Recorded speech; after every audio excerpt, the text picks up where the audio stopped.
Olá, tudo bem com você? Chegamos ao fim dessa sequência de estudos do capítulo 3 do Apocalipse, aqui no nosso programa Doses Apocalípticas. Você já sabe, não custa lembrar, estamos aqui nos propondo a fazer uma análise de todos os 22 capítulos do Apocalipse, mas sempre extraindo algumas ideias, alguns pontos nos quais podemos nos inspirar para viver esperança, extraímos muita esperança do livro do Apocalipse e acabamos agora uma sequência chamada de 7 cartas às 7 igrejas do Apocalipse. Se você perdeu algum desses programas, ou programetes, né?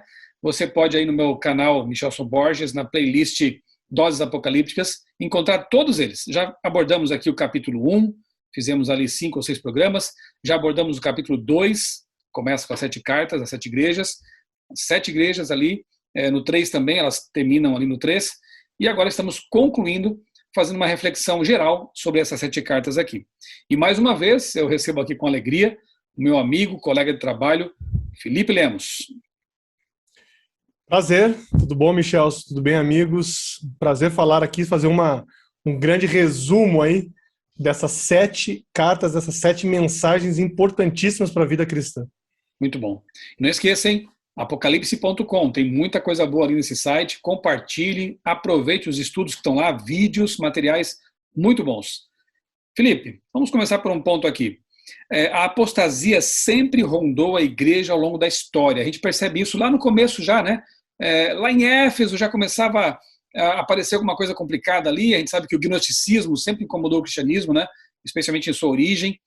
Alguns símbolos ali de hereges, apóstatas, ou seja, o inimigo de Deus sempre tentou ao longo da história atrapalhar o trabalho da igreja, que é para ser o instrumento de Deus de revelação de verdades aqui no mundo, né, na Terra, e é de fato um padrão que a gente percebe, né, ao longo da história, essa tendência, essa tentação para a apostasia? Sim, não só no livro do Apocalipse, né, como na Bíblia toda. Uhum. Se você for para toda a Bíblia, apresenta a mensagem que Deus quer revelar para as suas criaturas e aquilo que nós às vezes chamamos de contrafação do inimigo de Deus. Então no Gênesis tem isso, tem no Êxodo, tem Levítico, tem Números e assim vai. E tem Apocalipse também, né? Em Apocalipse você vê claramente ao longo das mensagens das cartas, você tem elementos, como você bem colocou, de movimentos, de tendências, de grupos, de circunstâncias que vão tentar fazer com que a mensagem de Deus acabe sendo diluída, derrubada, enfraquecida, distorcida, deturpada. Então, isso aconteceu e tem acontecido ainda, né, ao longo da história. Porque, como nós vimos, por que a gente sabe que continua acontecendo? Porque quando a gente estudou Laodiceia, a gente viu que as características do engano seguem ocorrendo. E como não acabou ainda os tempos finais não chegaram de maneira final e definitiva, nós ainda temos o engano atuando, sim, nesse mundo, junto ao cristianismo, junto àquilo que Deus estabeleceu como sua mensagem para este mundo, né? Daí porque nós encontramos assim tantas advertências, né, de Paulo, mesmo Jesus, né, cuidado para que ninguém vos engane. Paulo diz que há pessoas que gostam tem assim comichão nos ouvidos, ele diz, né, que gostam de novidades, de coisas sensacionais e vão atrás disso, né, e acabam seguindo seus gurus preferidos, gurus acariciados, né? Então, nós temos que tomar cuidado com isso, temos que ser fiéis à palavra de Deus e ter Jesus como nosso único mestre, né, nosso único orientador nessa caminhada pela vida, né? Então, não se esqueça de que muitas vezes a verdade e a mentira, elas, como pensa assim, Ellen White fez uma comparação assim, né, 2 trilhos, né? Um trilho de trem, você tem dois trilhos onde as rodas do trem seguem, né? Lá adiante parece que elas se encontram, parece uma coisa só, mas quando você olha atentamente você vê que não são 2 coisas, são 2 coisas, não são uma só. Então, às vezes a verdade e a mentira podem até se parecer, mas só se parecem, né? Na verdade, a única que liberta é a pura verdade de Deus na palavra. Já que falamos em palavra de Deus, uma coisa que a gente percebe também ao longo dessas 7 cartas, Felipe, que sempre houve um povo fiel àquilo que Deus ensinou, né? Começa com Éfeso, e ali Éfeso realmente é uma fase maravilhosa em que os discípulos, né, e os discípulos dos discípulos colocavam à prova pessoas, ideias, ideologias, e tudo era medido pela palavra de Deus. E ao longo da história, ao longo das 7 cartas, vemos Deus elogiando essa conduta, né? Pessoas que eram fiéis à palavra de Deus. Isso continua sendo importante, né? Sem dúvida, continua sendo importante, imprescindível, eu diria, para a sobrevivência do verdadeiro cristianismo na vida. Porque, afinal de contas, né, Michelson, esse remanescente, ele é fiel por quê? Porque ele se mantém ligado ao que Deus estabeleceu, ao que Deus definiu como a sua vontade. Isso tem, ao longo da história, se você pegar, por exemplo, para fazer um comparativo de Apocalipse, por exemplo, com os livros de Isaías e Jeremias, né, profetas do Antigo Testamento, você vai ver que Deus deu ordens, estabeleceu, deu avisos, advertências muito grandes por meio desses profetas, de que se eles se mantivessem fiéis, algumas coisas não iriam acontecer, eles teriam um outro desfecho das nações. Porém, uma grande parte adotou procedimentos errados, seguiu desobedecendo, mas havia um grupo que se mantinha fiel, né? E esse grupo que se manteve fiel procurou seguir a vontade de Deus e foi muitas vezes castigado, menosprezado, perseguido, morto, né? O próprio profeta Isaías foi assassinado finalmente e o profeta Jeremias não chegou a ser martirizado dessa maneira, mas sofreu várias tentativas de homicídio, hoje diríamos tecnicamente, né? Foi jogado num poço e tal, um etíope salvou ele, coisas desse tipo que você percebe. Por que acontece isso? Porque existe um grupo que se mantém inflexível, ele não abre mão daquilo que Deus estabeleceu. Isso é muito importante, isso está muito presente nessas cartas que nós estudamos do Apocalipse. É bem cristalino isso ali, né?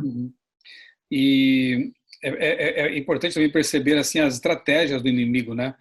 Nós vimos já lá no tempo de Laodiceia, depois avançando para o tempo de Filadélfia, depois avançando por Laodiceia, nesse período mais perto do fim, né, do século XIX para cá, como o Satanás usou ideias, ideologias ateístas, revolucionárias, enfim, para tentar minar o poder da Bíblia, ou tentar tirar das pessoas essa crença num Deus criador, né, como é o caso do evolucionismo, por exemplo. Nesses dias em que a fé parece ter triunfado, ele vem usando, então, estratégias um pouco mais sutis, né? E aí, no meio do cristianismo mesmo, no meio das igrejas, das religiões, ele vem usando aí o que alguns chamam de teologias identitárias, chaves hermenêuticas, que não tem outro propósito, parece, que a não ser picotar a Bíblia, né? E extrair dela só aquilo que é conveniente. São eu tenho chamado de teologias seletivas. Na verdade, a estratégia é a mesma. É sempre colocar em dúvida. Se não posso colocar toda a Bíblia em dúvida, Satanás deve ter pensado, eu vou pelo menos fazer com que questionem algumas coisas, especialmente as origens, a base, né? Gênesis, meus capítulos, onde encontramos verdades como a redenção, encontramos verdades com respeito ao casamento que Deus estabeleceu, estilo de vida e o sábado, né? O memorial da criação, está tudo lá. Nos primeiros capítulos, a queda, o pecado, a redenção. Então, se o inimigo consegue relativizar pelo menos esses conceitos, ele consegue uma grande vitória. Então nós vemos que, mais do que nunca, precisamos desse mesmo espírito de fidelidade à palavra de Deus, a toda a Escritura, porque toda ela, como diz Paulo, é inspirada por Deus, e pregar essa verdade a um mundo que precisa tanto de uma verdade absoluta na qual crer, né? E uma coisa para a gente encerrar aqui, Felipe, essa série, então, essa sequência de 7 igrejas, no próximo vídeo, não perca, já vamos começar então o capítulo 4 do Apocalipse, um capítulo maravilhoso. Encerrando então essa sequência, uma coisa que fica muito clara e é muito bonita de ver: Deus nunca abandonou o seu povo, não é verdade? Não, Deus nunca abandonou o seu povo e nunca abandona. Por quê? Porque Deus tem o maior interesse que a sua mensagem seja levada pelos seus filhos, porque Ele ama seus filhos. Você vê que o tempo inteiro nas cartas do Apocalipse há promessas para os vencedores. Vai receber uma pedrinha branca, vai sentar-se no trono com Deus, não vai passar pela segunda morte. Ou seja, são fartas promessas relacionadas à vida eterna. Isso é uma prova irrefutável do amor divino. Ou seja, mesmo que eles sofram, mesmo que eles padeçam, sejam injuriados, perseguidos, eles são amados pelo Senhor. Isso é maravilhoso, né? Por isso que o livro do Apocalipse não é um livro de derrota, é um livro de vitória espiritual. Quando as pessoas tentam, até isso também estão fazendo hoje em dia, né? Distorcem o teor do livro, né, do Apocalipse, as profecias. Tornam as profecias ou coisas horripilantes, ou também tem um outro lado que você mencionou aí, cria um idealismo aí em relação às profecias. Nada aconteceu no passado, vai ser tudo lá num futuro distante, quando ninguém souber direito o que acontece. Não é nem isso, nenhuma coisa nem outra. É dentro do tempo em que nós vivemos, dentro da história, dentro da cronologia da vida, que Deus está atuando e fortalecendo sua palavra e mostrando seu amor pelas pessoas. Então, eu fico muito feliz com com a interpretação historicista, porque ela me dá muito ânimo. E ela faz parte do livro de Daniel também, que é um livro co-irmão de Apocalipse. Muito bom.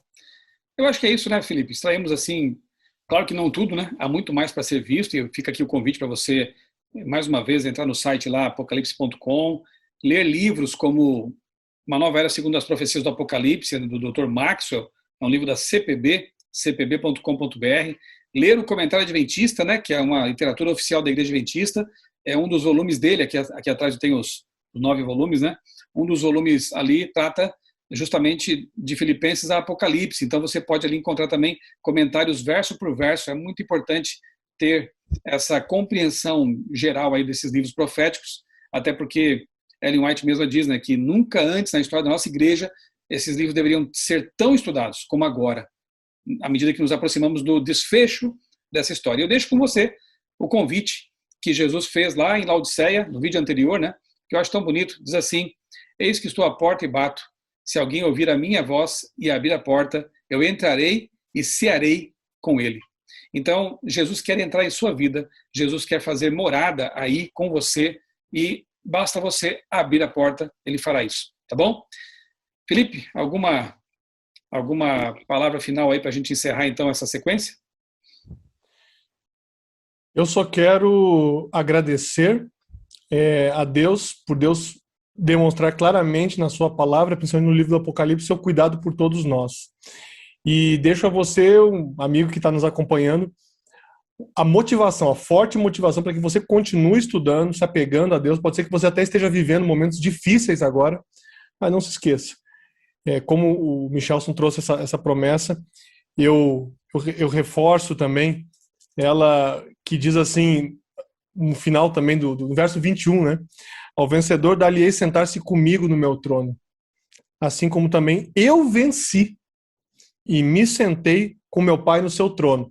Já dando ensejo para o nosso próximo estudo, Exato, que vai tratar justamente dessa visão do trono de Deus, né? Não é à toa que termina assim o capítulo 3, já dando ensejo para o capítulo 4.